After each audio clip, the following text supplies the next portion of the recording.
Andy, my dude, have you heard of the magical website builder known as Squarespace? Ugh, not another Squarespace ad. I feel like every podcast is sponsored by them. Hey, don't knock it till you try it. Yes, okay, it is overhyped, but actually it lives up to the hype. Squarespace is like a website fairy godmother. With a click of a button, your site transforms into a beautiful masterpiece. A website fairy godmother? That sounds interesting. What makes it so magical? Well, for starters, those slick templates make anyone look like a professional web designer. Pick one, customize the colors and fonts to match your brand, and voila. Plus, the drag-and-drop fluid engine is so easy, your grandma could build a site on Squarespace. Well, she did knit me a lovely scarf last Christmas.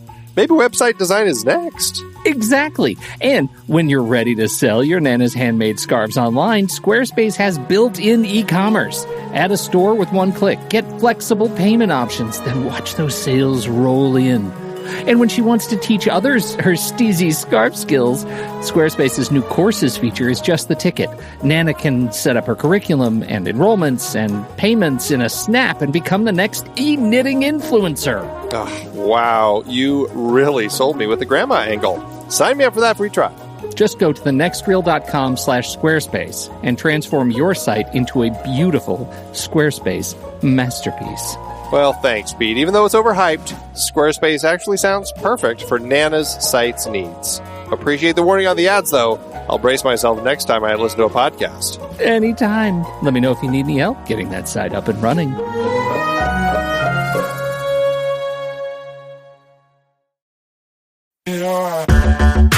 Andy, can you believe we've almost hit 700 episodes of The Next Reel? I know, it's crazy. And with all the other episodes in our family of podcasts, we are well over 1,200 episodes of movie conversation. It's really pretty amazing that we've gotten to have these in-depth movie chats every week for over a decade now. And we couldn't have done it without our loyal community of film fans. Their support over the years has meant so much. For sure. That reminds me, we should give the merch store a shout out. Buying shirts from thenextreel.com/merch is a great way listeners can continue to support the show. Plus, they get to sport our great designs. Absolutely. I think sometimes folks forget we have a variety of shirts, mugs, phone cases, and more available. In fact, a great place to start is with a shirt sporting the Next Reel's logo. We also have that classic Fast Times Spicoli Surf School tee, or the weirdly popular Rusty's European Tour shirt. The one from National Lampoon's European Vacation. Why is that so popular? Search me, but we have sold a ridiculous number of those. I guess there are a lot of Rustys taking trips to Europe?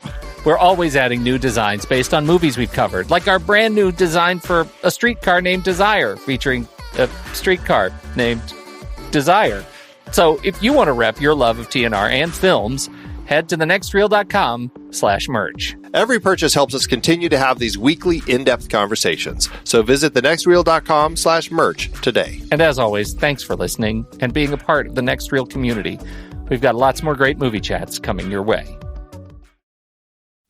Hey everybody, it's Pete. There's a little bit of exclamatory profanity in this episode. If you're listening in the car, you've got little ears around you somewhere, you may want to press pause and come back and catch up with this episode later.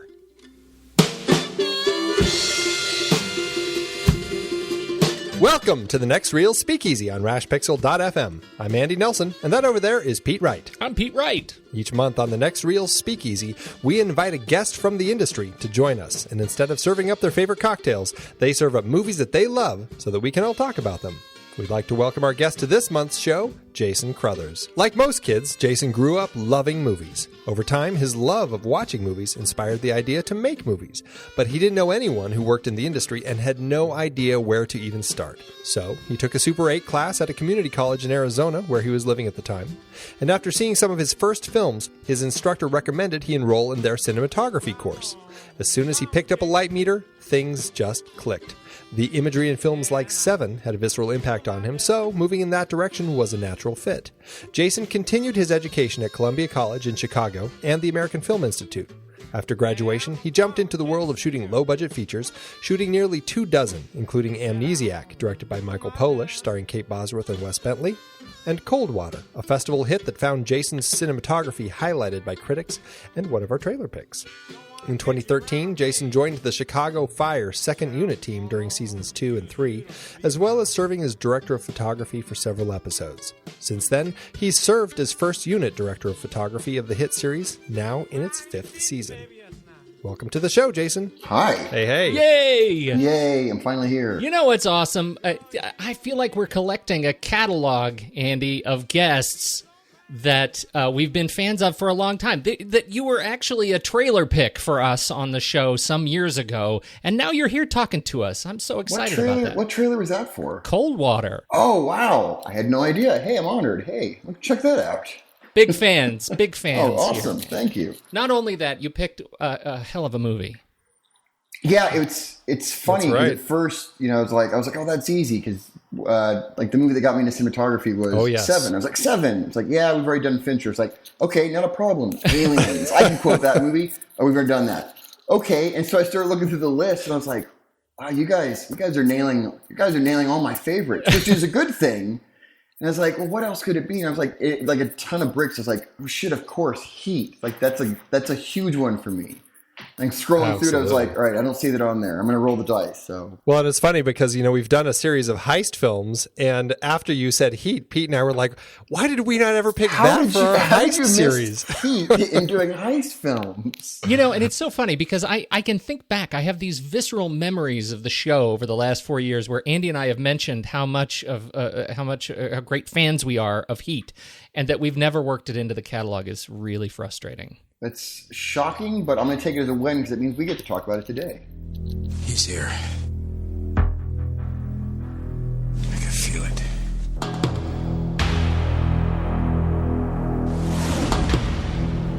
You search for the scent of your prey, and then you hunt them down. That's the only thing you're committed to. It keeps me sharp, on the edge, where I gotta be.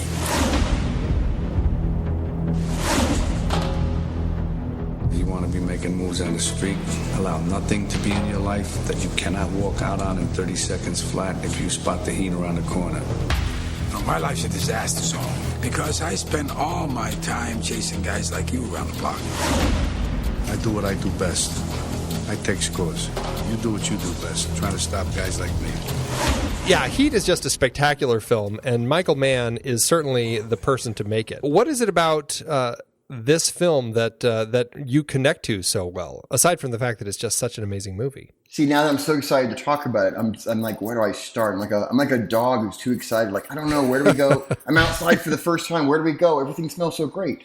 Everything about them. I mean, you've got an absolutely brilliant cast, and you've got people that are like insanely talented in comparatively small roles. So like in a movie that, hey, this role, they're in 4 scenes in this almost 3-hour movie. So we put almost anybody in here. You've got some amazing actors taking these small roles. So the entire cast is spectacular. You've got Pacino and De Niro, who, the entire movie is fundamentally kind of about their relationship, and they spend so little time on screen together, but you got that great build up to that moment, and it doesn't disappoint. The soundtrack is great. The cinematography is brilliant. And it's just kind of the thing that I've always really respected about it is it's this sprawling, it really is a sprawling kind of epic crime drama set against Los Angeles. But it's actually a very small, intimate movie about, if you want to narrow it down, it's about 2 men, but it's really more about, the handful of lives and how they're impacted by all these different choices. So for me, I'm a huge fan, largely I think because it's a very small, intimate story about a handful of people set against this very, very big backdrop. And it's so much like what Michael Mann really loves to do in his films. It's kind of how people's working lives affect their personal lives. Yeah. And kind of that balance that people have between the two, and the struggle people have between the two, and trying to make both of them work when they're really passionate about something. Or the lack of balance. I think that's the other thing is in the attempt to balance it, if you're really passionate about something, about your work, in this case, these men going, right, we're passionate about our work, and they try to balance their work and their lives. And I think at a certain point, they kind of realize like, hey, our work is our lives. So we keep trying to balance going, how do we get to have both? When the reality is well, the thing that your work is also the thing that you love, so that is your life. You just have to learn to accept it. It's funny. Like, I found myself thinking as I'm watching this, Michael Mann, it feels like every one of these films, from Thief to Manhunter to Heat to Insider, Collateral, Miami Vice, Public Enemies, even the disastrous Black Hat, eventually we're all going to be able to look back on these movies as essentially biopics of Michael Mann himself. That's very funny. Or to a certain extent, even, you want to get one step even further, even Last Mohicans, sort of the same thing too. Yeah, it's you're the right. same idea. It's less of work and life, and there it's more of like a cultural identity. But it's the same exact themes in all those other movies. Right. Where does he fit into? Maybe this is just a cry for help. Maybe we should all go to Michael Mann and give him a hug. He needs an intervention. For crying out. I think it's actually good that he's making these crime films, because otherwise he might be one of these criminals. This is an outlet. That's what it is. You find out in reality, he's Wayne Grow, and Heat is actually modeled after him, and he's going out late at night and beating underage prostitutes in downtown Los Angeles. He's like, listen, that's my therapy. Don't judge me. Don't judge me. It's awful. Awful, but everybody needs an outlet? Is that what you say in this case? It's terrible. Maybe that's what he's saying. Maybe the Heat is a cry for help. Maybe that's what he's saying. Help. Absolutely. It's interesting. I'd forgotten just how much of this was inspired by the true story. Criminal Neil McCauley killed by one of Mann's friends, Chicago detective Charlie Adamson, back in the 60s. And it was one of these relationships that inspired this movie, that these are two men, that these are ideologically opposed guys, and yet they had this sort of respect and as has been said, fondness of one another in spite of their positions related to the law. And Mann has said, they had a kind of intimacy that only strangers can have. And I think that's such a fascinating, it's one of the things that the film does so well, that this is a relationship of great mutual respect, and it's carried off so beautifully by Pacino and De Niro.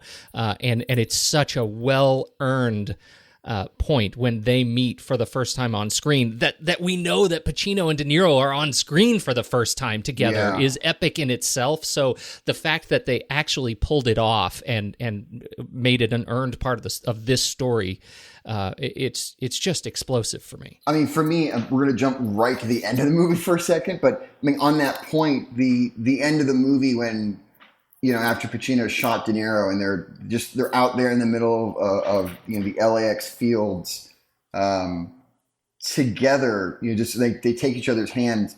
For me, I kind of feel like that wraps up the whole movie of we've been chasing each other, this cat and mouse game. You're ruining my life, I'm ruining your life. We've just been shooting at each other. All right, fine, you won, and we're gonna have, like you said, this that intimacy of strangers. Of as much as we're strangers, we're so disturbingly similar and alike that if I'm going to lie out here dying because you shot me, somehow that seems fitting, and I'm going to have this final moment with you. Yeah.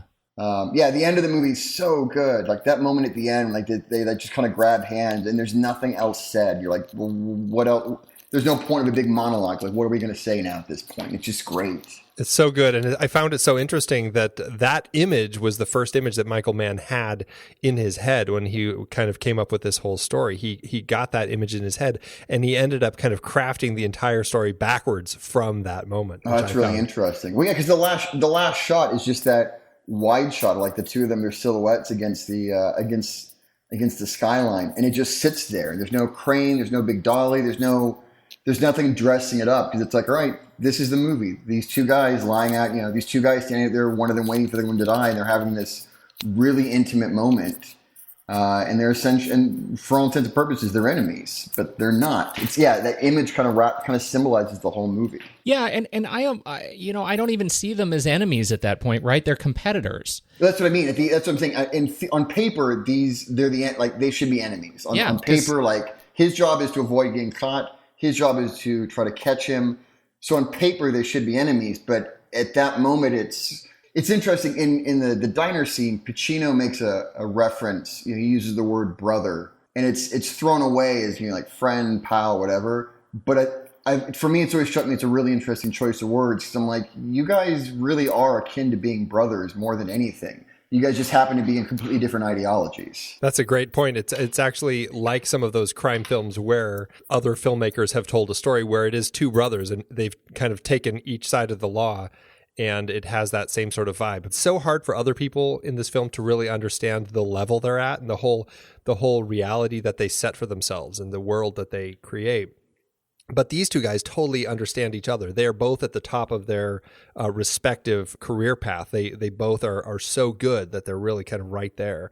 And these guys, they recognize that in each other. And even though it is one of those things where it's like, next time we meet, I'm going to be gunning for you, you're going to be gunning for me, but they still have that respect. Absolutely. I mean, it's even there's that scene under the bridge with De Niro and John Voight. Yes, thank you. And he makes a comment about, hey, he said he respects you. Yeah. Like, all right, there's a moment there where you're like, and he's not shining him on. It's like, yeah, there's respect of like, hey, these guys are really good. You are really good. You run a great crew. You're excellent at what you do. To a certain extent, I think there's an enjoyment factor of, listen, if I'm going to be driving my third marriage into the ground and out all night and ruining myself, hunting somebody, I want it to be somebody that's worth my time and not some asshole or some idiot that's going to make it too easy. Like I want it to be worth my time and my talents. Yeah, and it's the conversation he has with Justine in the hospital too. After they've come to terms with the fact that there's no hope for their marriage, and they come to this sort of sober reckoning through the attempted suicide of her daughter, that there's no way they can go on as partners because of who he is, because of his drive to actually be the ideological crime fighter. I find that such a powerful and interesting to me because it is emotionless, that scene together. Like it's so sort of calculated and yet so approachable. It doesn't feel like I'm distanced as an audience member. What's so interesting for me as we're talking about these archetypes, and one of the things I think Mann as a director is so good at, as sort of this best-in-class crime director, is that he approaches these archetypes, these white hat, black hat, cop, robber, good, evil kind of pairings with such a delicateness that at the end of the film, I feel like I'm the major change character in the film, right? That I'm a participant here, and I have to choose in a very complex equation of good versus evil what I believe is good and bad between two characters that are neither completely good or bad in my view. And Andy made a point in the pre-show to me about that, how interesting it is that we're drawn to Macaulay despite the fact that he's a complete sociopath. How good does that make Michael Mann? He also, there's two great scenes that juxtapose themselves. When De Niro and his whole crew are at dinner, they're at a very nice restaurant. They've got their kids, some of them have their kids there, and they're all there with their dates, and they're having a good time, and it's very refined. And it's a very nice restaurant, and very polite and upper class. And then he juxtaposes it with all the cops are out with their wives and girlfriends, et cetera, and they're drinking too much, and they're telling stupid stories, and they're kind of making fools of themselves. And for me, it's such a subtle thing, but I was like, that's so great, because we're kind of ingrained to go, the cops are the good guys, the robbers are the bad guys. There's certain expectations you have, and you're watching, you're like, well, wait a second, the robbers seem to be really nice. The robbers seem to be murdering robbers, seem to be really nice people and have families, and this all seems great. And the cops are over here. They seem like a couple of schlubs, and they're drinking too much. They're making fools of themselves. But it's that balance constantly of, I know you're a murderer. I know you're a thief. I know that you're a terrible human being. But the cops over here, they're not much better, because they're also technically murderers. And they're abusive of their position of powers. And it's come out recently, Pacino was saying, it never really is addressed in the movie, but the backstory is he's got a coke problem, so that explains a lot of the performance choices. We're like, he's coked out for half the movie. Right. They're like, there are really, the label of, good guy, bad guy only, I think, goes so far as, cop and robber. And then beyond that, you're like, yeah, after that, it's just a really broad stroke of gray. But I think he does it so well here because of this blend of character and the length of the story. I mean, it's a nearly 3-hour film. Yeah. We get to know so many different people. There are so many different threads that he weaves through here, and we see such a wide swath of the types of people in this world, whether it's somebody who's just been released and he's on parole and he's trying everything he can to make it straight, but everybody is pushing him down and it's putting him into a position where it's easier to go back into the life of crime. Or somebody like Chris and his relationship with his wife, where he's getting lots of money, but he's also has a horrible gambling problem and he's blowing everything. And you get such an interesting painting of just the way that people live. Not so much in the cop side other than Pacino, but you still kind of get this wide, portrayal of a variety of characters, which I think Mann does so well here. For me, actually, one of the most telling scenes for me in the movie, and it's sort of a throwaway scene, but for McCall, like kind of a good reference for who and what Macaulay's all about, is when he follows Charlene, Ashley Judd's character, to the hotel and kind of bursts through the door after she's had the affair with Hank Azaria's character. He's listening to all this and he's like, no, listen, what I need from you is you need to give my guy another shot. And if he fucks up, you know what? You're done. And I'll set you up. You get to keep your kid. I'm watching that scene again because I watched it the movie earlier this week, just kind of refreshed my memory. And I was like, it's equal parts like abusive relationship boyfriend, but also oddly noble of, I need you to give somebody in my crew one more shot. But if he fucks up, you know what? Then it's on him and I'll make right by it and I'll take care of you. It's so psychotic, but it's guided by such a specific, I think, sincerely good intentions. Again, it's such a small scene, but I feel like it's so indicative of I guess, the complexities of Macaulay's character. Oh, yes, because he's the aspirational character here. As the criminal, he's the one who is getting his emotional life in order. He's finding a relationship. He's looking forward to settling down and getting out. And all of these things are driving him toward the ideological good. Right? Yeah. What he's doing practically to get there is something that we can judge as bad, but why he's doing it, his intention is so it's the purity of the film, and I think that's fascinating. His delineation of his career path is so set. This whole mindset. You've got to be able to dump everything in 30 seconds. But the fact that he's going in there and kind of creating this relationship world for Chris, so that Chris can kind of, I guess, stay in his own good mindset as he continues working. I found that really interesting in that scene. Yeah, that's what I'm saying. Is like he recognizes that that Chris needs this stability in his life. That's what he needs. So right. I'm going to help facilitate that because being a good person, he's my friend, and I want to take care of him, make him happy. Being the boss of this crew, I need his head in the game. Again, it's also interesting, the whole that idea of being able to walk away in 30 seconds. I'm always fascinated by, at the end of the movie, he comes walking out of the hotel, sees Hannah coming down at him, and he's looking at the girl in the car, and I'm, as an audience member, I'm yelling at the TV. I'm like, you need to run. Like, what was all this talk about walking away in 30 seconds, and you're lingering. And for God's sakes, start running. Like, this is when you start, like, this is the heat coming, quite literally. You've been building this whole thing up and he can't do it. It's that delay of, do I stick around? Do I run? Do I stay? Do I go?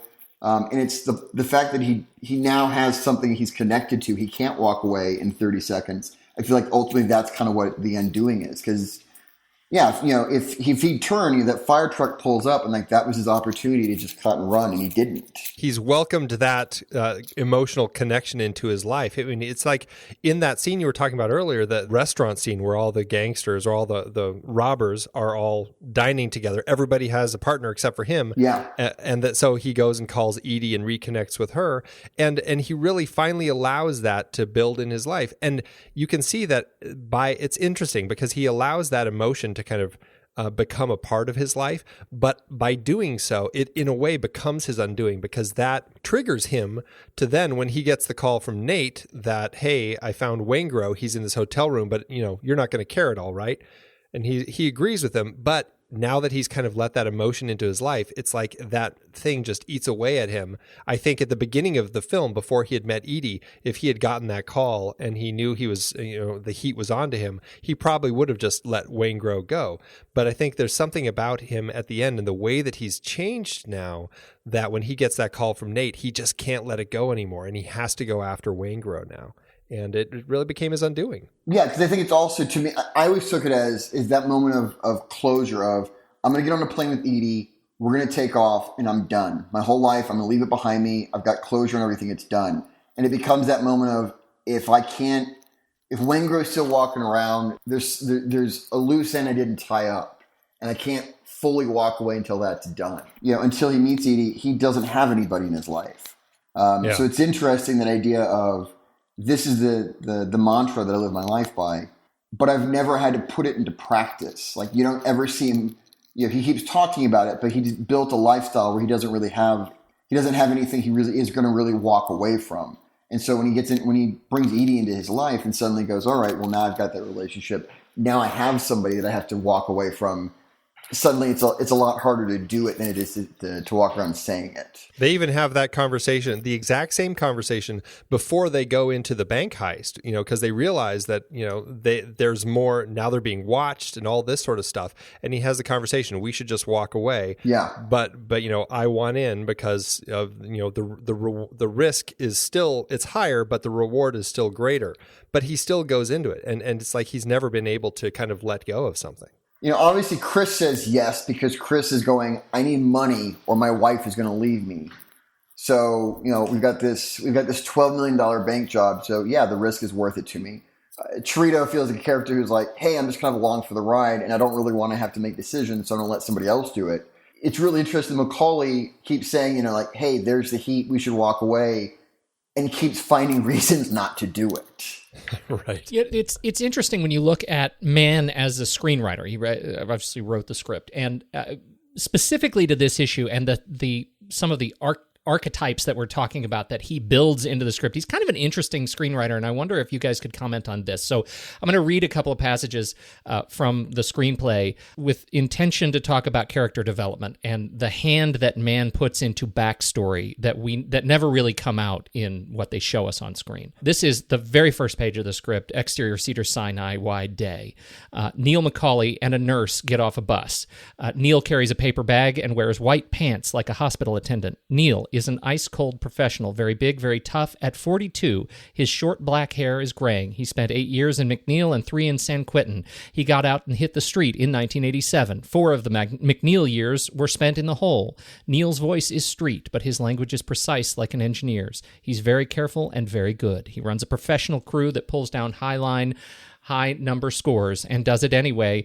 The score has to be taken down. If on the prowl, a burglary, that's fine. If they do have to go in strong, armed, that's fine too. And if you get in their way, that's got to be your problem. His lifestyle is obsessively functional. There's no steady woman or any encumbrance. Neil Macaulay keeps it so there's nothing he couldn't walk away from in 30 seconds flat. That's how we meet Neil in the script. Chris Shiherlis is on the second page. Chris wears a hard hat over a Mongol cut, Levi's, black boots, and sleeveless sweatshirt, and carries on one shoulder a 150-pound red Milwaukee Tool Company case. Looks like a construction worker by day who by night hits LA's slams, jams, and raves. He's 29 from Austin, Texas. Chris is also a Highline pro, a boxman who knows 5 ways to open any safe made. This kind of detail comes with every character in the film. And when you hear the actors talk about working with Mann, the level of detail that they put into developing backstory that's never directly conveyed on screen is significant. What do you think about his work as a screenwriter and what it actually brings to screen in these characters? I'm not surprised. It's interesting. I've never read the screenplay for Heat, but hearing that, it's not surprising because I feel like that kind of attention to detail in the descriptions and the setup of things comes across in the detail, in the performances by everybody, and also the detail. I mean, just all the details of the movie. The details of production design, the details of the reality of how certain things work. There's an enormous amount of authenticity, I feel like, in all of his movies. Like you very rarely feel like you're watching a movie, or you very rarely feel like you're watching actors portray characters. He creates it's not just performance, but I think he creates environments, and to a certain extent, it really is kind of world building of authenticity of this world of police and of criminals. Those details, although a lot of them, some of them are addressed in the movie very briefly, but even if it wasn't, I think all that kind of stuff comes across on screen through performance. Kind of unrelated to this, but I remember watching some behind the scenes thing with about Miami Vice, and somebody on the behind the scenes was talking about they were scouting in Havana or something, and Michael Mann pointed across the street at a car and said, "Oh, I love that car. We should have that car drive by in the background for this scene." And the guy said, "It wasn't, oh, I want a car like that. It was, I want that specific car that I'm pointing at. So let's go find out how to get that car, because that's the car that belongs on the street driving by." And it's that attention to detail that I think comes through on screen that makes his movies work so well. Well, and I think it is that attention to detail that I think is just intrinsically in his blood, whether it's as he's writing the script or as he's directing the film, or even as he's kind of watching the edit unfold and seeing how the story's working. I think he really just taps into just every little detail. He talks about how there's like when they were location scouting for this film, they were looking for the location where Hannah comes and examines the crime scene when they find the dead prostitute, the young girl. And he says, "Oh yeah, and see, there's that dead bird floating in the pool. That bird, when we scouted the location, there was a dead bird floating in the pool." And it's like, that's such an interesting thing to just see sitting like that. And so when they came back, he had his art department put a fake dead bird in the pool so that he could have that. And it's just in the corner of the shot, just for a few fleeting seconds, but it's there. Yeah. And those are the things that he puts in. Like you said, it's the world building, the way that he creates this for us. And and that's also so great, because that attention to detail it's interesting, because that attention to detail, it's not for me, I feel like it's not just for the audience. It's not just for the audience of what do you see on screen? Because like you said, like a dead bird floating in a pool, it's there in one wide shot. Almost nobody's ever going to pick up on that detail. But it's that attention to detail, that world building that creates an environment for the actors, so that as an actor, I feel like you walk into that environment and go, this is not a set. This is not a place that we just showed up and we're going to point some cameras at. This becomes a real, visceral, living 360-degree environment that now, as a character, I can inhabit. And I think so it's not just for the audience and the authenticity that shows up on screen, but I feel like a big part of that also is just creating an environment of authenticity for the actors as well, because I think the more artifice you can strip away from the environment of a set, the more freedom you give to an actor, and the more responsibility you give to an actor of, hey, we've given you a world, so you just get to inhabit it now, and we're going to watch and see what happens. Going back to locations, he had his locations department scour LA. So much of LA has been shot in so many films, but and this film had like over 100 locations is what I heard. And he had his team find locations that nobody had ever seen before. I think in the over 100 locations, fewer than 10 of them had been filmed before. And I think that just speaks to, again, that kind of the detail in creating this world. No, absolutely. I'm in Chicago now on my current show, but before I came out here for the show, I've been in LA for 10 years. And watching Heat, I'm still watching it. I'm like, other than a handful of scenes, I'm like, I have no idea where that even is. I'm watching the movie. I'm like, I could not begin to tell you where that might even be in Los Angeles. I know I'm in Los Angeles. I know this movie is clearly like the architecture, the vibe, like everything about the movie screams Los Angeles.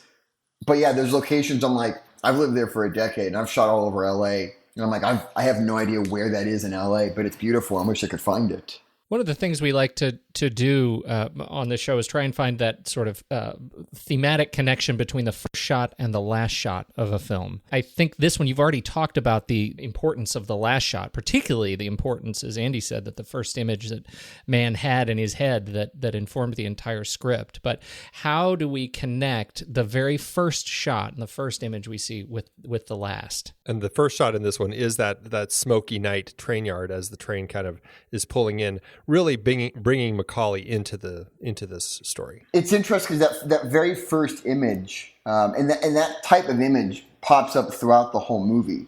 That idea of that dark skyline, and there's some kind of piece of architecture or structure or an industrial thing of some sort. There's a lot of industry in the movie.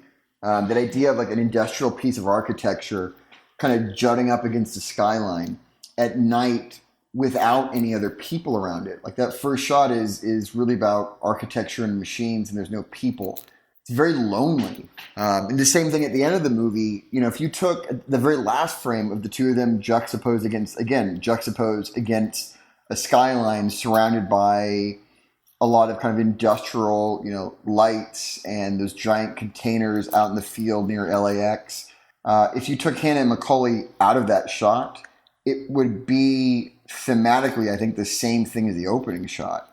I mean, so if you take that idea, expand upon it, everybody in the movie is to a certain extent pretty lonely.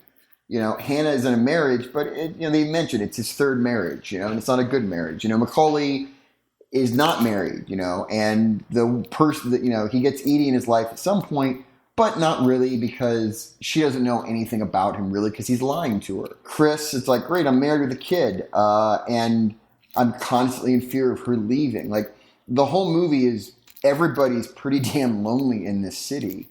And as much as they keep trying to make connections, they're all missed connections. They're all kind of, everyone keeps kind of struggling and reaching, and no one's really getting any the type of connection or relationship they want. Primarily because everybody is making other choices that fundamentally go against those connections. It's interesting. I'm kind of rambling on now, but I never thought about how the opening shot and the end shot, how similar they are to each other. Well, and I think that gets to it's one of the reasons I wanted to talk about it right now, because you were just talking about kind of the locations, the fact that they were so unfamiliar, and the locations in the first and last shot for me they're sort of alien, right? They're kind of, this is a place that is familiar to me, but I am distanced from it because I get a train station. I get that, it's LA, but I've never seen it. I get that we're in an airport in the last shot, but it's a part of an airport that I rarely see and have never been personally. So again, it's that sort of, I'm placed there, but I'm distanced from it. And that's kind of the whole thing the whole theme of the film is putting me in a space that is unfamiliar yet familiar all at the same time. And I think it works really well. I mean, I agree absolutely, but I think you take it even one step further of the reason they're unfamiliar to you is because they're places that, like you said, it's a train line, it's part of LAX. But they're the parts of the train line, they're the parts of LAX that very few people ever go to. Like, there's a very small specific group of people that ever go to those spot, like that spot on the train line or that spot at LAX. So they're kind of away from the mainstream. They're kind of isolated. Very few people go out there, and the people that go out there are out there to do a specific job that's, again, kind of lonely. So I think that's a big part of it is a lot of the locations you're seeing in the movie these are places that the reason they feel alien is because very few people have to come out here. And the people that do come out here for a specific reason to do a job, and then they leave. So they're very lonely places because of that. Yeah, you mentioned earlier there's a lot of industry in the film, and one of the things I think is so interesting about just the presentation of it is that this is showing me Los Angeles almost as if it's trying to show me Los Angeles as it is, right? This is a bank in Los Angeles. This is a refinery in Los Angeles. These are the things that happen in Los Angeles, not the Los Angeles that we see with the lights and the glamour and the Mann's Chinese theater. And this is Los Angeles that is not encumbered by Hollywood. Heat is never going to be a movie for tourism. Right. Yeah, there's no Santa Monica Pier, there's no beach, there's no Hollywood Boulevard, there's no Santa Monica. Like, watching it is, again, because, I first moved to LA. It was like, oh, it's beaches, Mann's Chinese theater and celebrities on every corner. And after living there just for a few months, I lived in Hollywood when I first moved there, and I was like, wow, there's a lot of darkness and a lot of ugliness to Los Angeles. And watching Heat again, I was like, yeah, there's a lot of that movie. And I'm like, that's a very fair representation of a lot of parts of LA. And there is, as much as LA is, it can be and is a beautiful city, there's a lot of ugliness in LA as well. And as much as LA, makes up so much of the world here, obviously we've got an incredible cast of people here that really lend to it. I mean, just reading through the list: Robert De Niro, Al Pacino, Val Kilmer, Diane Venora, John Voight, Tom Sizemore, Michael T. Williamson, Ashley Judd, Amy Brenneman, Natalie Portman. I mean, the list just goes on and on. There are so many people in this movie, and they are all doing just great things here. Right out of the gate, I think, obviously, Robert De Niro and Al Pacino, those were two of the draws for Michael Mann when he started putting this together, and he felt that those two guys were those two parts. He went after them, and they both were interested. So I think he got exactly who he wanted for his two leads. I mean, they're great. Also, keep in mind, kind of going down that list, don't forget, you've also got Tom Noonan, does get and Henry Rollins, Henry Rollins, out of nowhere. Like, I actually had to pause, and I was like, "Holy shit! I forgot Henry Rollins is in this movie." That's what I was saying earlier. Is every single role in this movie is filled with one really talented, really interesting casting choice after the other. That also just bolsters the world between Pacino and De Niro as well, because they're surrounded by other great people. So you've got this, it's like, obviously they're the headliners of this cast, but they're, the people around them supporting them are the same thing, all kind of at the top of their game. Well, I mean, at some point you have to step back and ask yourself, why wasn't Heat the catalyst for Tone Lōc's movie career? He was so funky, so funky. The world will never know. The world will never know. So there is an alternate universe in which Tone Lōc actually is Vince Hanna, and I'd like to live in that world just for a little bit. Next year they're coming out with a new restoration of Heat. I actually think they did face replacement, and Tone Lōc is. Oh, I'm so sad that's not true. Oh, I'm so sad that's not true. I'm wondering though, there might be time to start like an online petition to do a behind the scenes documentary about why wasn't Tone. What happened to Tone Lōc? What happened? If I had more talent in Photoshop and a lot more time, I might try to make an alternate version with face replacement over Hannah with Tone Lōc. I'm sad that will never exist now. But we can dream. We can dream. If anybody's listening to this with a lot of insane CGI skills, I will pay cash money to see this version of Heat. This is a thing that must happen. I'm putting this out there right now. You know what's funny? In all seriousness, this is I said how impactful this was, seeing De Niro and Pacino on screen together. This was a thing that for me in my age when this movie came out, this is a thing I really wanted to have happen. And it satisfied me. It had the weight on screen that the now absolutely abused pairing of Michael Caine and Morgan Freeman just never quite accomplished. I've watched the movie countless times. I've actually watched that specific scene over and over again a few times because the way it was shot has always been really interesting to me as well, because the whole idea of it's kind of famous now. They didn't rehearse anything, so they kind of kept the spontaneity of things. And they shot it with, I think, 5 cameras rolling all at once. They shot basically every single angle all at the same time. When they had it, so the actors could really play off performance, and they didn't have to go, oh, great, we loved, take 6 of your performance, so we're going to match to that. But what's so great about it is the movie was marketed as a buildup of, you're going to finally see Pacino and De Niro, and they're going to face off. And when you finally have the big confrontation, it's a very small scene on the side of the highway of, hey, do you want to go get a cup of coffee with me? So really, everybody talks about the diner scene, but really the first time they actually meet is De Niro sitting in a car and Pacino standing on the side of the freeway being like, hey, come have a cup of coffee with me.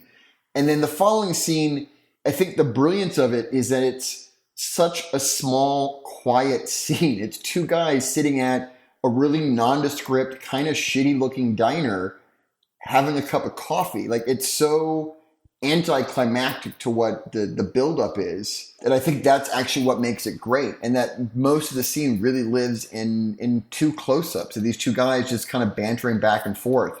In its presentation, and I mean this in the best way possible, in its presentation, it's almost pedestrian.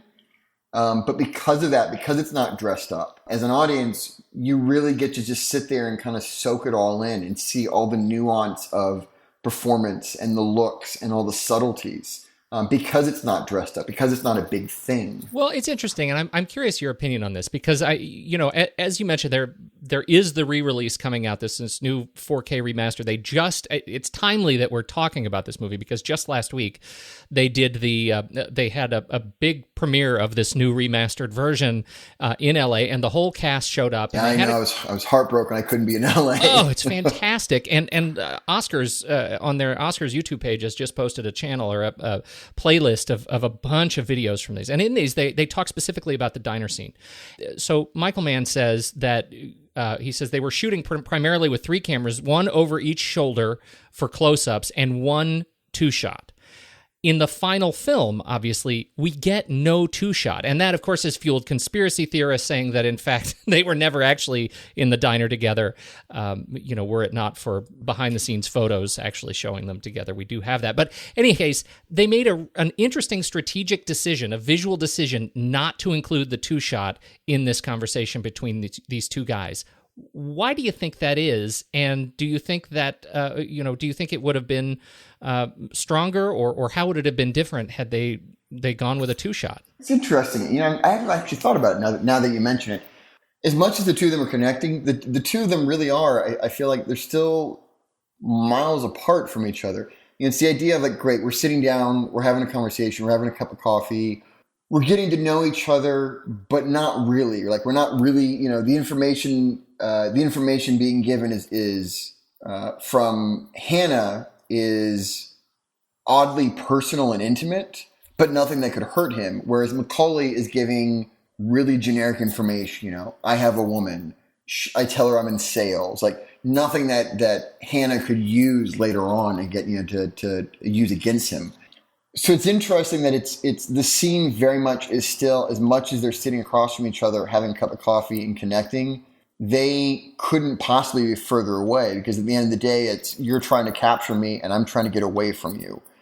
You could make the argument that showing a 2-shot puts them both together in the same space together, and it makes it a moment about the two of them together, when in reality it's the two of them are there. Hannah's trying to get information to size them up. Macaulay, if you watch his performance, Macaulay spends the first half of that scene kind of looking around left to right, trying to figure out, like, where are the exits, and are we the only people here, and what's the angle? Is this some kind of a setup? Like, am I going to have to bolt and run? So it's interesting, again, never not knowing the shots that aren't used in the edit. I think you could make the argument that 2-shot creates the illusion of a relationship between the two of them that doesn't actually exist. And if you go one step further, now that I'm thinking about it, I wonder if the only actual 2-shot of them together is the very last shot where they're next to each other, holding hands. I wonder if that's the only shot where you see the two of them in some kind of a wider shot together that way. That's what I was thinking, and that's why that's kind of been my interpretation of this. And I wasn't watching the film with that in mind, but I had the impression that Mann didn't want to give us that pairing of these two guys, like, really connecting on screen together until that last moment. Because, as you say, like, we don't want to imply a relationship that does not exist, when in fact at the end of the film, it's in his death scene that relationship does exist, maybe for the first time. Yeah. As authentically. Yeah, I never thought about that. Wow, that is great. I never thought about it until right now. I need to go watch it again and see if they ever are really in a 2-shot together. Yeah, I'm now genuinely curious. Like, now I want to go back and, like, turn the sound off and study the movie more and go, holy shit, look at that. Yeah, right? I think there's that goes back to, like, what we were talking about earlier, is that, like, the meticulous attention to detail of Michael Mann, and that's in all of his movies, that idea of, nothing is ever passive. Like, there's never a passive decision of, oh, we're going to shoot a close-up. Like, that close-up has real intention, real meaning that maybe you don't realize until later in the movie, or, as we're discussing right now, maybe it's a subconscious thing you don't ever realize consciously, but you feel as the movie goes along. Let's do some rapid fire through some other cast members we have not yet talked about. Val Kilmer, Chris Shiherlis. Val Kilmer when he was like still being awesome. Right. Although this was the same year that the Batman and Robin came out. Yeah, that's what he said this week. Or was it Batman Forever? It was Batman Forever, and it was this week at the event. He said, the most fun I ever had doing Batman was in prepping for heat. Yeah. It was funny. I was talking to someone last night about this. Years ago, I had a chance to shoot. Val Kilmer was doing this one-man show as Mark Twain. And it sounds kind of funny. You're like, wait, Val Kilmer as Mark Twain doing like a one-man, like 45-minute stage show. And it was fucking brilliant. He was so good in it. And I remember watching it because he was doing again, oddly, I think he was like at the Disney Concert Hall is like the surprise opening act for, I think Ryan Adams was doing a musical concert there. It was like a very bizarre evening because the audience also were like, they had no idea why they're watching Mark Twain for 45 minutes. And nobody told them it was Val Kilmer. And I was there shooting it for him. Nobody told them it was Val Kilmer? It was so bizarre. But the brilliance funny. of it, so I'm up in the balcony shooting this thing for Val Kilmer of him doing this show, and he comes out afterwards, he takes the makeup off, and everybody in the audience is kind of dumbfounded. There's like this odd silence because nobody can believe what they're looking at. But he was so fucking good in it. And I just remember watching that performance and being like, shit, that's right. Val Kilmer is an amazingly talented actor. But I feel like after The Island of Dr. Moreau, it was like there was this like long stretch of just not great movies. Yeah, he kind of fell off the wagon of making great stuff. I mean, other than Kiss Kiss Bang Bang, I can't think of anything else that he's done recently since that's great. Heat. Yeah. One of my favorite scenes in the entire movie is between him and Charlene, like at the very end when he shows up to pick her up. And it's just like his close up at the car, her close up at the balcony. She waves his hand away.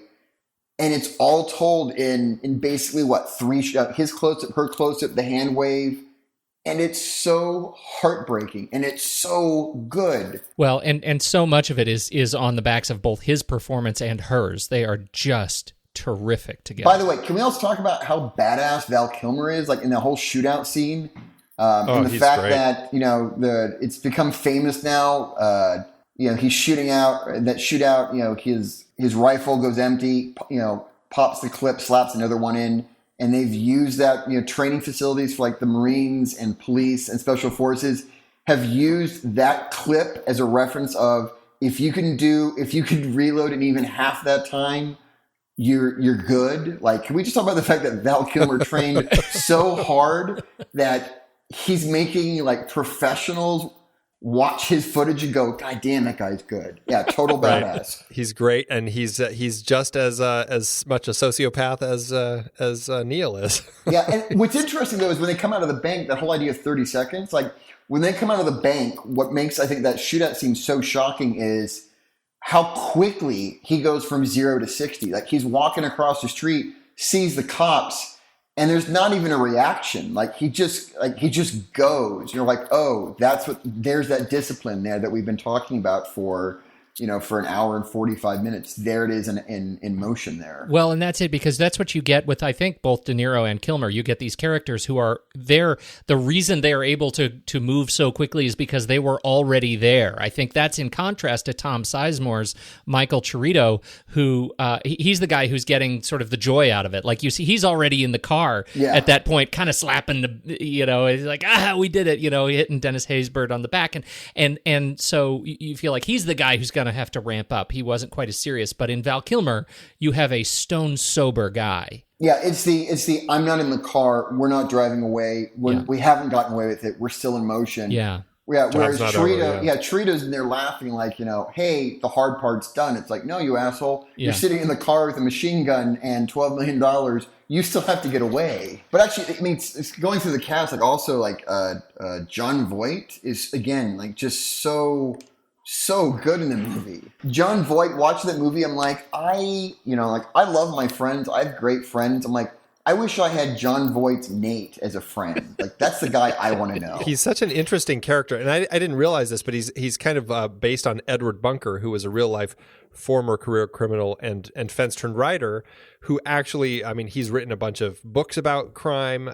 He was a consultant on the film. He's acted in films. He was Mr. Blue in Reservoir Dogs. Yeah, no, he's great. Yeah. It's so interesting. And you look at Jon Voight as Nate and you go, oh, okay, yes, I can totally see it now.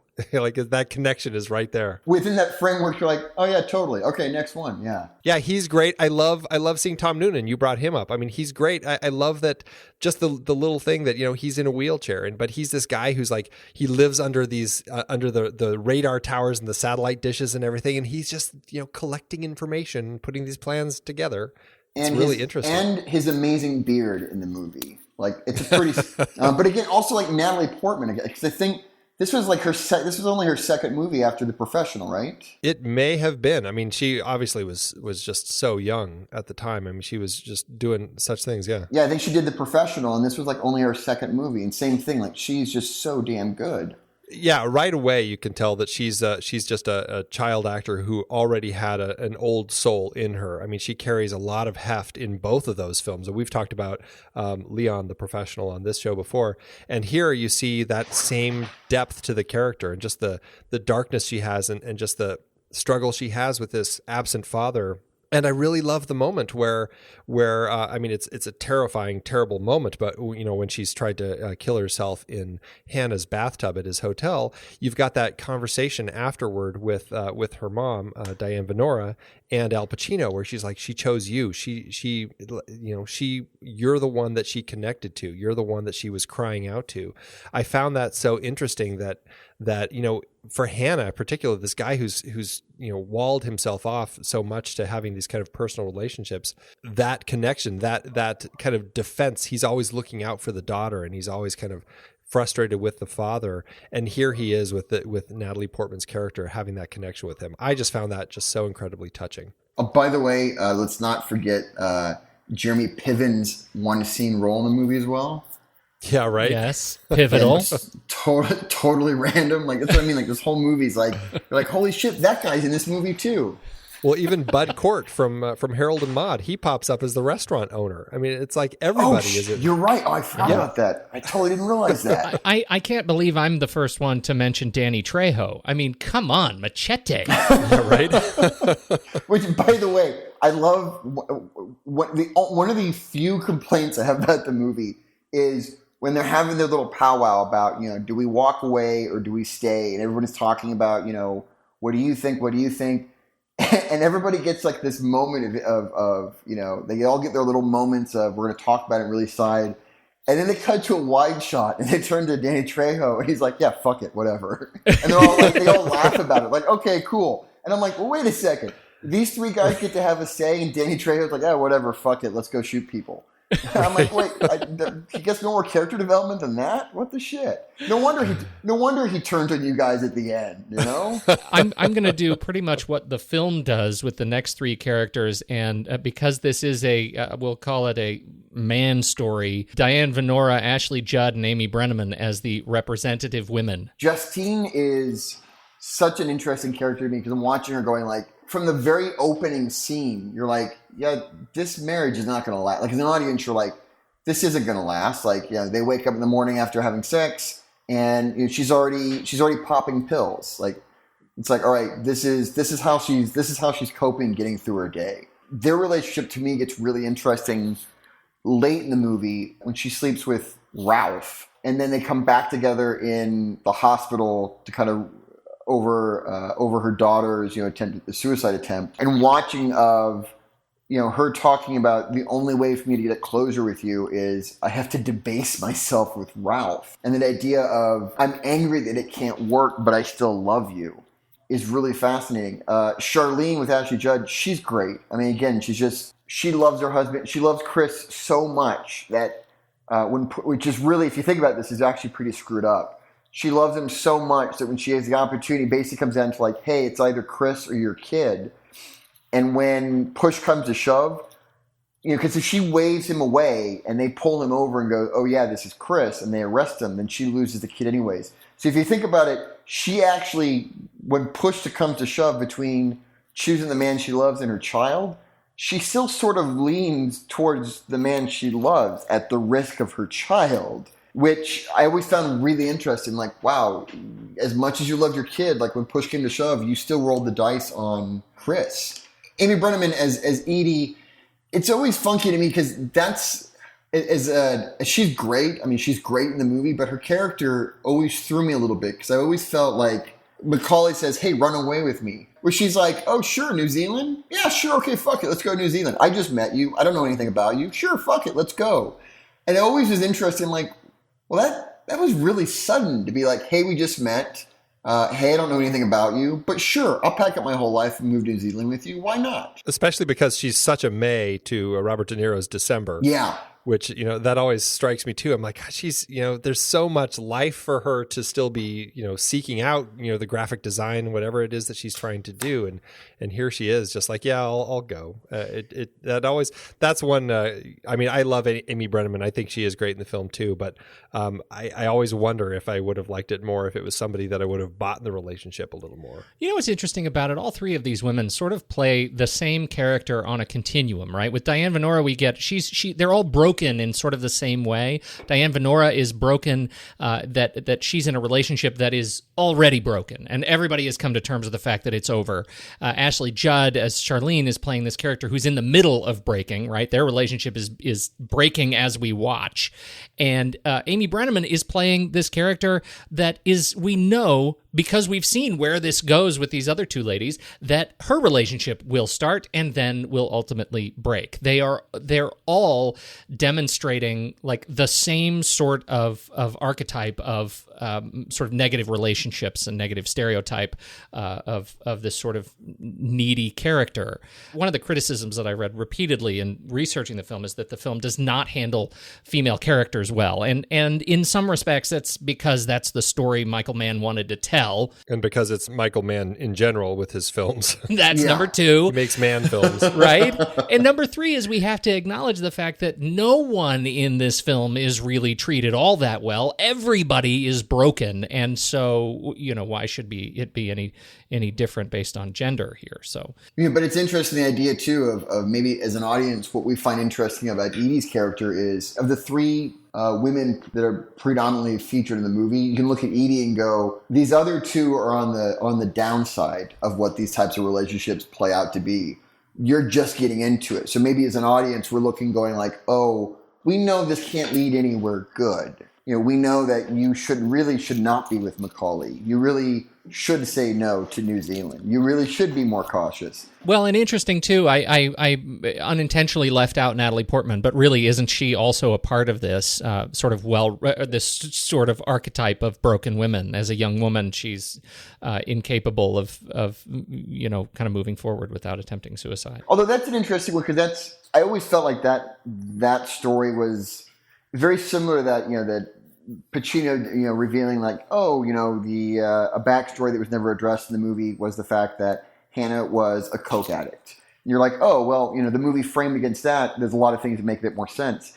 With Natalie Portman's character, there's always that question of like, all right, there's an implication of some kind of a mental illness there, some kind of depression, but it's never really specifically addressed. So it becomes a matter of like, is that issue stemming from an issue with her father? Is that stemming from abandonment issues in general? In which case, Hannah is kind of contributing to that of, hey, my dad abandoned me. Hannah is also abandoning me. Basically, everybody in the movie is broken, whether it's men or women. Like everybody in the movie is pretty broken at the end of the day. No matter what, you're not going to get out of a Michael Mann film in a healthy relationship. Yeah, nobody's happy in a nobody in a Michael Mann film is happy. Everybody is miserable. Everybody's kind of unhappy. I'm saying maybe instead of starting a petition about Tone Lōc, maybe we start a petition about people giving Michael Mann a hug. Maybe that could be, just, if you see him on the streets of LA, give this man a hug. Hugmichaelmann.net. I'm going to go buy that right now.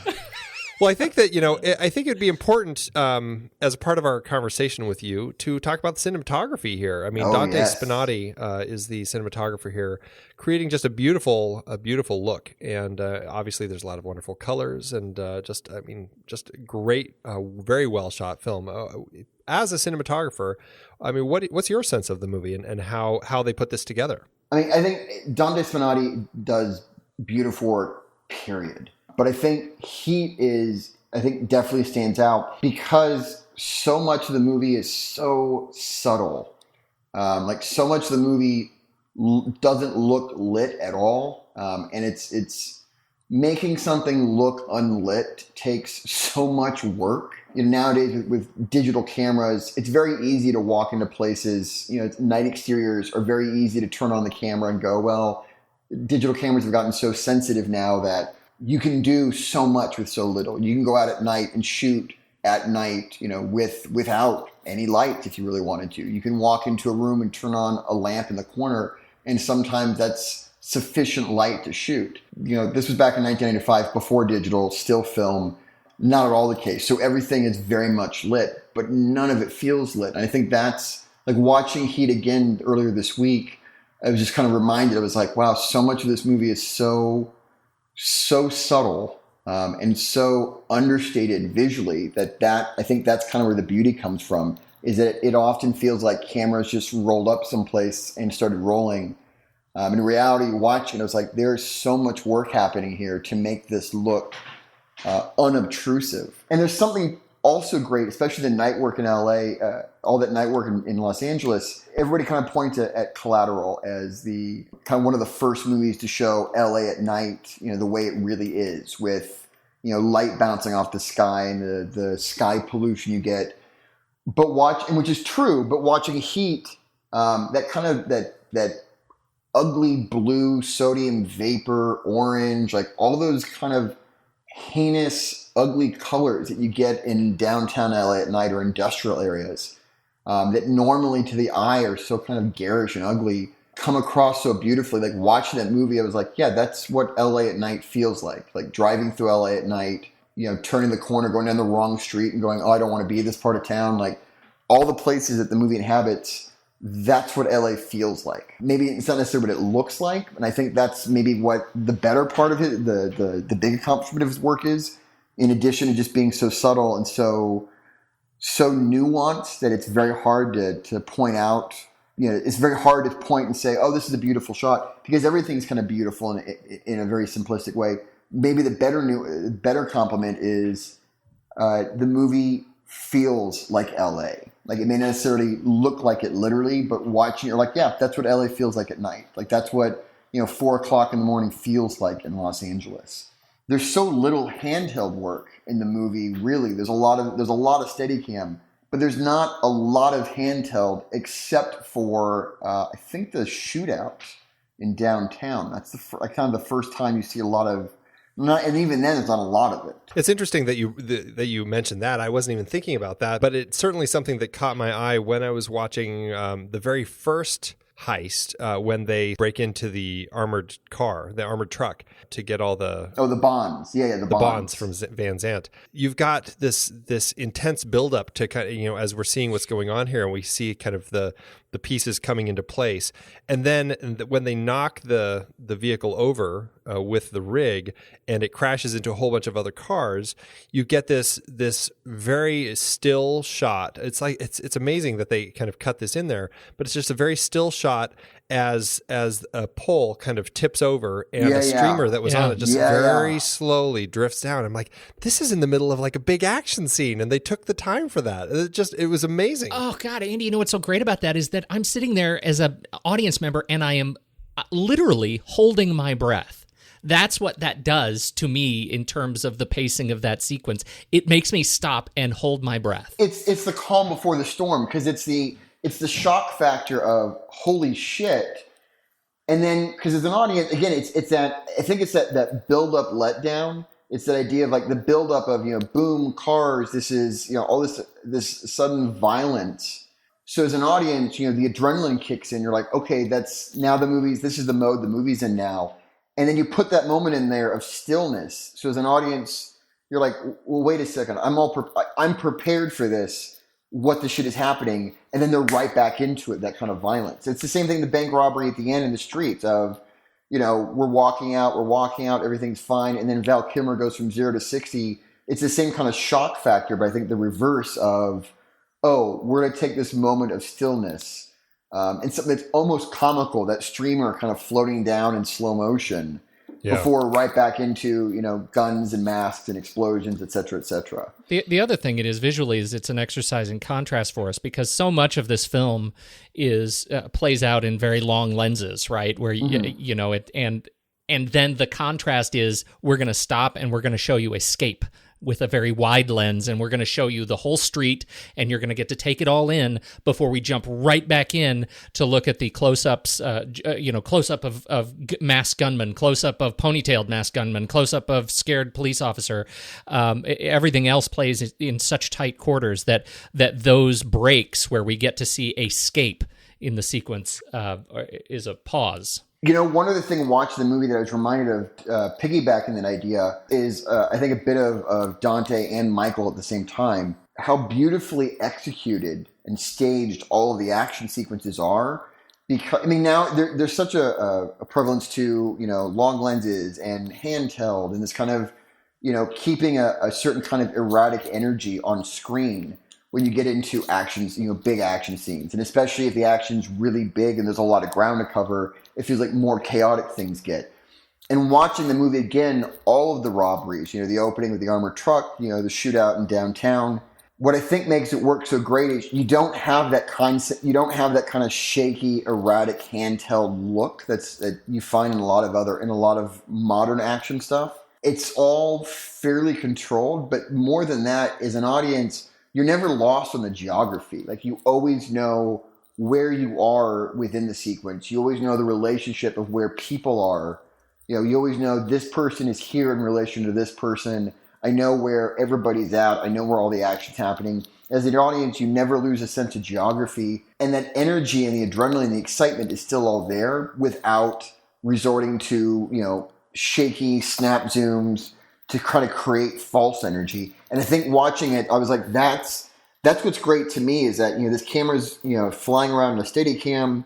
There's a lot of cuts. There's a lot of close-ups. I feel the chaos of what's happening, but as an audience, I'm never confused as to where I'm at or what's happening. It's very precise in a lot of ways. And isn't that a case example in the closing sequence where we have this sort of chess scene, right? This chess game played out with the lights flying over and the these two guys dancing in the shadows at the end of this runway. And what really stuck out to me is the shot length of this sequence as we start with slightly longer shots, of these guys as they're moving throughout these small buildings at the end of the runway, and the lights are flying overhead, and the shots get faster and faster and faster. And I think, to your point of false energy, nowhere in here did I need the camera to start shaking around in order to give me that sense of energy. That energy was built with these two guys creeping around through cuts and shot length, increasing the frequency of shots over time alone. Good cinematography is so reliant, I think, also on strong editing choices, but it's not, and when I say that, I don't mean it's not just what choices are the editor going to make. It's the choices that a director and a cinematographer are going to make in terms of, we're going to do this shot that's then we're going to juxtapose this shot with this shot. Like, so much of cinematography is when you're shooting going, how are these two shots? How are these three shots? How are these 500 shots going to go together? Now, obviously, an editor comes in and has their own taste and their own ideas, but the initial idea becomes so important. So that idea of, like, going back to the armored truck, of, after the truck hits, we're going to have this big wide shot and we're going to let it play out for a moment.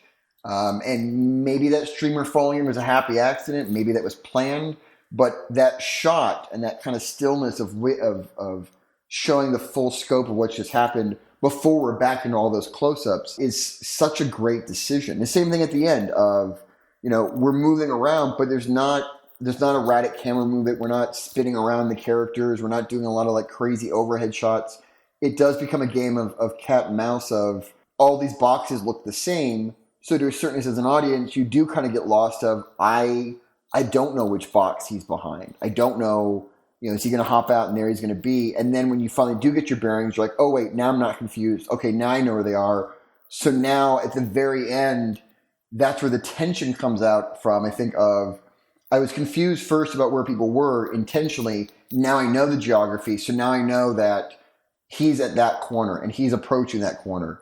And at any moment, one of them is going to pop out and only one person can make it out alive here. You know, that's an interesting thing. It's really the fact that they do intersperse the longer, wider shots that give us the overall sense of geography that builds intensity for us. It's only once we know, as an audience, we know where these guys are in relation to one another, that we're actually able to feel nervous for them both. Yeah. And I'm going to jump back, kind of going back to something else with Spinotti that I thought about. One of the things that I think is really stunning about his work in the movie too, just lighting-wise, in addition to just kind of how subtle and nuanced things are and how naturalistic, and again, I mean this in the best way, how like kind of, I shouldn't say always, but often almost flat and almost borderline ugly the lighting is.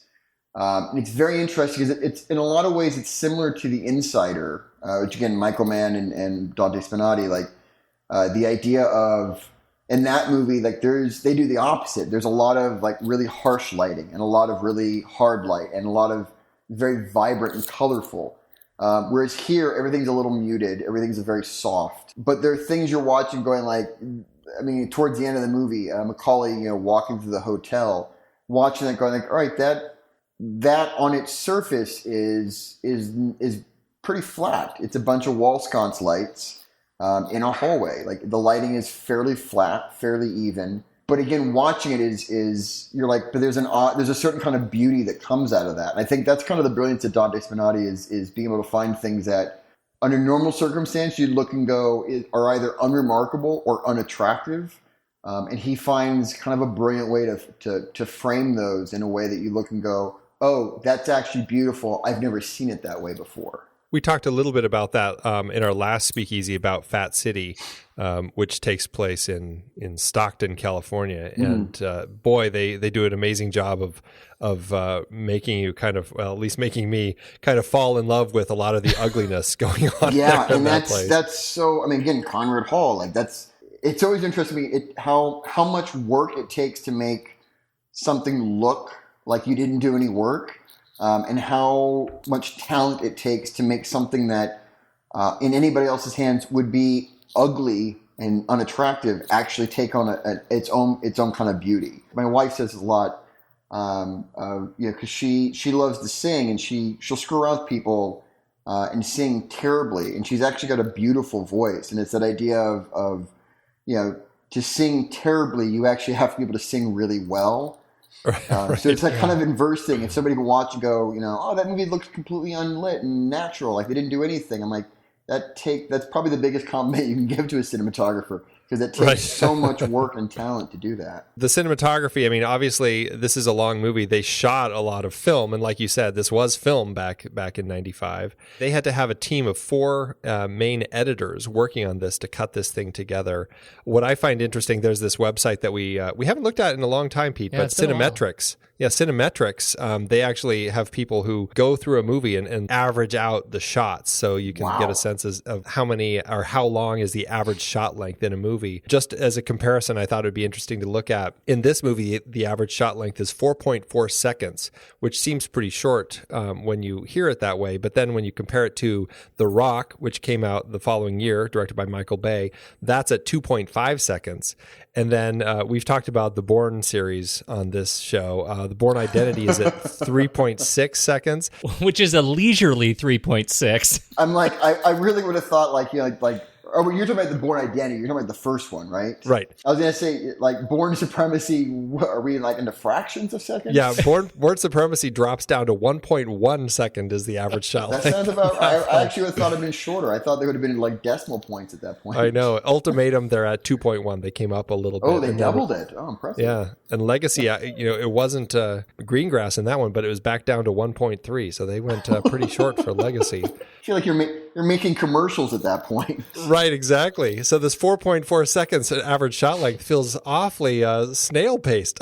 Well, and doesn't it really fit into one of the things that Mann has said over and over? This is not a genre film; it's a drama. Right. Yeah. And it at 4.4 seconds feels dramatic. Right. But it's interesting because it is. It's this, we've talked about it's this kind of sprawling epic crime thriller drama thing. If you take all the giant action set pieces away from it, to a certain extent, it's, I don't know, this, again, in the alternate universe where so many other beautiful things exist, such as Tone Lōc playing Hannah, in that same alternate universe, it'd be interesting to see this movie with Pacino and De Niro not playing a cop and robber, but playing some other parts that are also direct opposition to each other. Like, to a certain extent, the movie really is, it's a drama that happens to have some action pieces in it. But you could take those action pieces out, and I would still argue that the movie, dramatically and story-wise, performance-wise, would still be just as strong. This movie's practically Dead Poets Society. Alternate universe movies here. I'm telling you, this show is an incredible resource for aspiring YouTubers. It's a brainchild for alternate universe movies that have to be made. I demand it. Right here. Yes, indeed. Let's talk about the music a little bit. Elliot Goldenthal does the score, and I mean, he comes into this with kind of an avant-garde, especially for the time, score that it doesn't really have themes. It's just vibes. It just gives you a sense of what's going on. Same thing with the music, and Michael Mann is really a filmmaker who likes just a lot of really interesting tracks in his films. The music in this film works so well, both the songs that he picks and the score. I just find it such energetic pieces that give such life to it. It's also like such iconic music. Like some of that, you know, like the bank robbery. You know, when that first shot of Macaulay walking into the door. You know, and that kind of industrial and the drum beats hitting over and over again. Like you hear the first 2 seconds of that music, and immediately you're like, oh, that's from Heat. Wow, I really want to go rob a bank right now. Like that music is just so, it's very iconic, but you're right. It's what I love about it too is kind of going back to that idea we were talking about earlier of architecture and industry play such a big part visually. Like almost all of the music and the soundtrack feels very industrial. It feels very kind of metallic and artificial, and it feels like the locations in the movie. That's really interesting. It really does tie into everything Michael Mann is doing, creating this world. Yeah, and the song at the end that plays over the end scene of them, you know, the two men holding hands out in that field. That scene plays well by itself, but with that music, I think that music really ties together and makes that scene really sing. Like without the music, the scene is strong. With the music, that scene wraps up the whole movie, and you go, okay, that's the ending. That's the ending that I wanted and the movie deserved, and I'm satisfied with it. Yeah, that track, that's God Moving Over the Face of the Waters by Moby. Yeah, it's a beautiful song, but more than that, it's like you said, Michael Mann does in all of his movies. There's a heavy reliance in a good way on music. But I think it's done, especially Heat, just so well of the music is really matching the visuals, which is really matching the themes and the tone of the whole movie. I have to say, you know, just a little bit of a heartbreaking bit of awareness that the other Moby track on here, New Dawn Fades, which was originally Joy Division, I like Moby's version better. And it's probably because of this film. So with apologies to Joy Division. I mean, if I recall, I mean, this is now a while ago, but I think this may have been the first time I heard Moby at all was in this movie. Oh, wow. Yeah, might have been for me too. I'm not sure when did he really kick off his career? I don't even know. Moby special event, next real special event show. That's right. Well, that'll be coming soon. Yeah, coming soon. This film, weirdly, did not get any Oscar nominations. And I don't know if I'm saying that with surprise or not. Because, I mean, it's a genre film, I guess. It's not the sort of thing, especially in 95, that you would have seen getting any Oscar nominations. But even, I mean, I kind of came back to this going, oh, well, I'm sure it got a nomination for like best sound mixing. Best editing, something like that. Nothing, not a single award nomination for this film. It got some, minor sorts of nominations in other film critics things. I don't know. It surprised me. Did it surprise either of you? It's funny. It's surprising. Like you hear that now, you go like, what the shit? How did that happen? And it's shocking, and it's a crime. And you get outraged, and you go, yeah, but there's such a long history of some brilliant things being totally overlooked. I mean, it's the Gordon Willis never being nominated for an Oscar. It's the, Blade Runner didn't get nominated for an Oscar for its cinematography. Right. So just, you look, there's a track record of movies that I think we look at nowadays, decades after the release, when you go, this is kind of a miniature masterpiece that holds up today better than ever. And it's still such a big influence for people. But when it got released, it didn't get any love.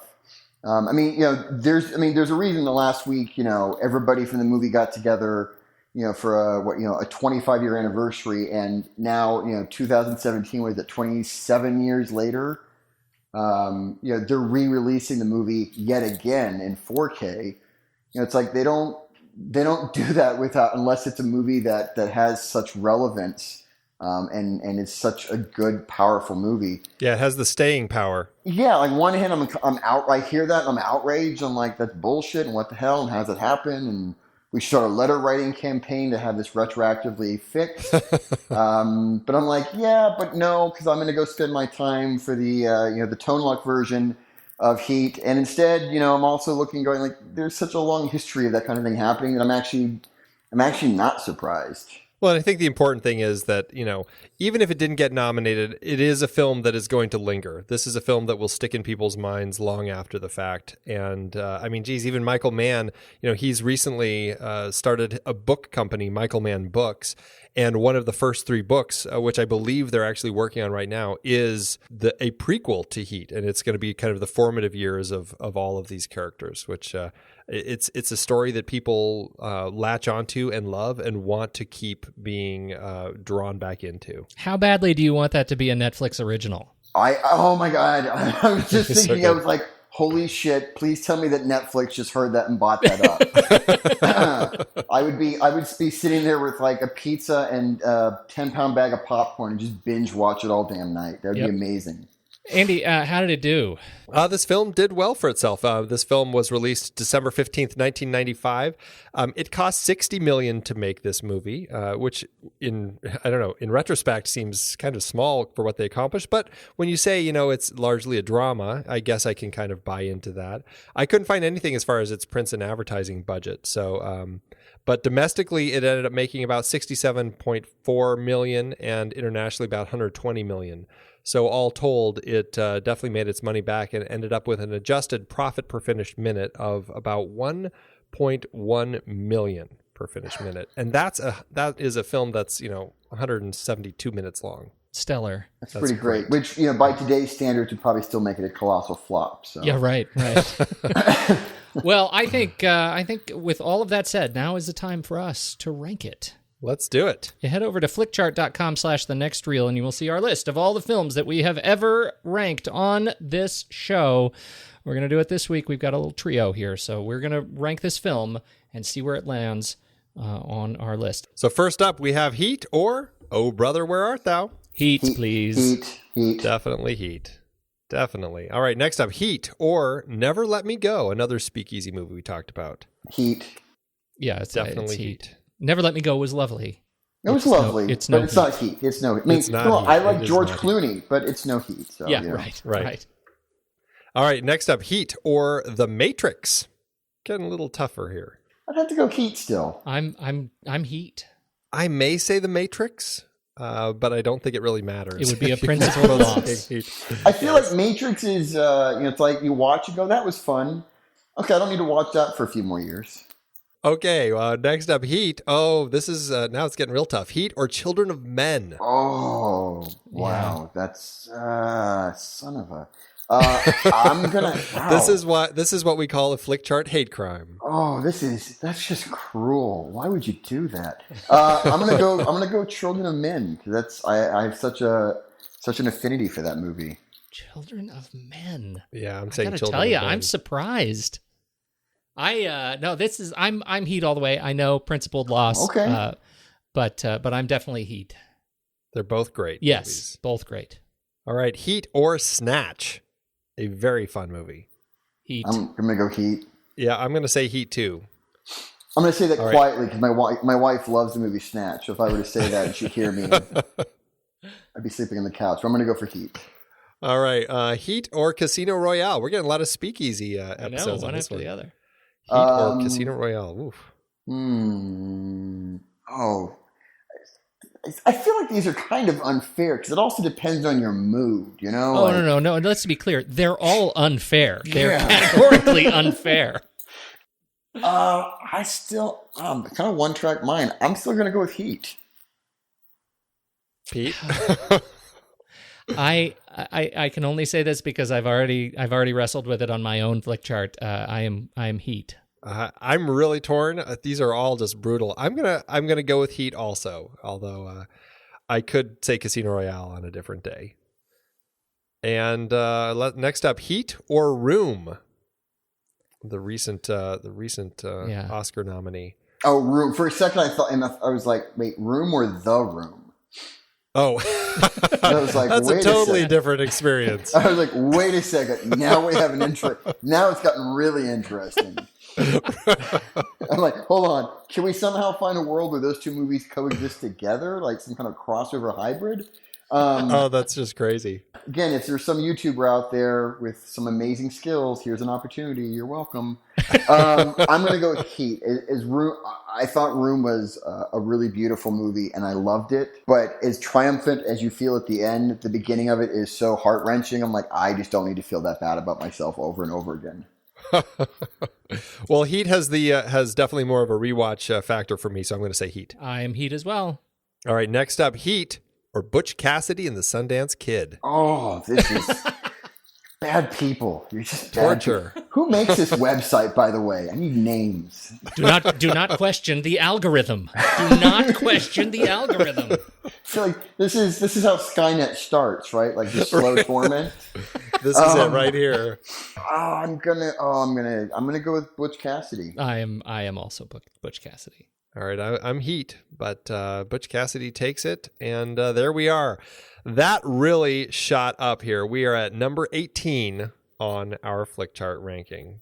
18 out of 262. So that is a pretty solid spot there. Nice. We also do a letterboxed ranking, Jason, letterboxd.com/the next reel. And this is just out of 5 stars. I'm guessing that you're going to give this a 5 out of 5. For Heat? Oh, yes. Yes. Oh, yes. This would definitely be a 5 out of 5 for me. Yes, me too. A hearty 5 stars. Yeah, definitely for me. This is, Michael Mann really at the top of his game. I mean, he's just a stellar filmmaker, and this is just, I think, I'm always torn. I think Collateral may be my favorite Michael Mann film because I just really enjoy that one. But boy, these two are just they're neck and neck. You might be the only other person I have ever met that enjoyed Collateral. I get so much grief. I'm like, Collateral's a really good movie. And everyone's like, are you kidding? And I'm like, no, actually, Tom Cruise is really good in it. Like, it's actually, for what it is, actually, I think Collateral's a really good movie and really enjoyable. Oh, yeah, absolutely. I love that movie. I've stopped saying it out loud because I get so much grief about it. So it's become like my little personal, like late at night, I close the blinds and I make sure, make sure the windows are shut so nobody can hear me, in the dark watching Collateral on headphones. And watch it in shame. Well, you can come over and watch it anytime over here. Done and done. I'll gladly put it on. And then we can go give Michael Mann a hug. And oh, Michael, you need a hug. You also need to put Tone Lōc in more movies. Come on. Yes, indeed. Well, so Jason, thanks for coming and joining us on the show today. My pleasure. Thank you so much, guys. It's been a lot of fun. If people want to learn more about you or track you down on the internet, do you have a home on the internets where people can dig in? I have a website that is being redone right now. Not as fast as my agent would like it redone, but it's being redone. It's just JaysonCrothers.com. You can go there and see stuff that I've done and see what I've been up to. And well, now we already talked in the introduction what you are actually up to. What are you? Tell us a little bit about what you're up to and are most excited about right now. I'm still out in Chicago on season 5 of Chicago Fire, and I'll be here. The season goes all the way until the end of April next year. So that's what I'm up to now, and I'm excited. It starts airing in October. I'm excited for it to start airing because we do some really amazing things for considering it's network television. We do some pretty amazing things every episode. So I'm very excited for everybody to see that, and it's just an amazing group of people. So it's it's always cool to work with people that you really like and respect, who are great at what they do, and you get to work with them and do really awesome stuff. Do you get to work on the crossover episodes when they roll around? Well, now that there's 4 shows now, so there's Chicago Fire, Chicago PD, Chicago Med, and they just started shooting the 4th show, which is Chicago Justice, which is a legal show. There's like the big advertised crossover episodes, but almost every episode is sort of a mini crossover because we share cast between shows. So on any, last night we had cast members from one of the other shows in some of our scenes, and we share some of our cast with the other shows. So every week is sort of like little miniature crossovers. And then once or twice. How brilliant is that? It's pretty great. I mean, it's interesting because being in the middle of it, it's very easy to lose sight of the scope of things. Occasionally, I'll step back and go, "Oh, this is actually 4 totally different shows playing on different nights on NBC. The 4 of them combined kind of create this entire little universe of characters and stories that carry over between 4 different shows and all these different cast members." Yeah, talk about world building. I just find that so fascinating. And again, now they've added the Chicago Justice, it just keeps getting bigger and bigger. But yeah, that's what I'm up to now. I'll be doing that until at least April of next year, and it starts airing in October. And I'm excited because like I said, we do every week. We get to blow things up and flip fire trucks and do all sorts of cool shit. It's a dream job, man. It is a dream job. I get to go hang out I get to ride on top of fire trucks and blow shit up and set things on fire. And, how many people get paid to go, create mayhem and chaos, And then I don't even have to clean it up. That's the best part. I can show up and create and blow things up and orchestrate chaos, and then somebody else cleans it up. It's awesome. It's a short and distinguished list. That was so fun. That's awesome, man. Thank you for doing this and being a part of it. We sure appreciate your time. It was awesome. Thank you, guys. Thanks so much. And for everybody out there, we hope you enjoyed the show. If you like what you heard, follow us on Facebook, Twitter, Google+, Instagram, Pinterest, Letterboxd, Flickchart, and YouTube. And don't forget to head on over to iTunes and leave us a rating and comment. It really does help more people find us. Thanks, everybody, for tuning in. And until next time, I've got 30 seconds to drop everything and get out of here.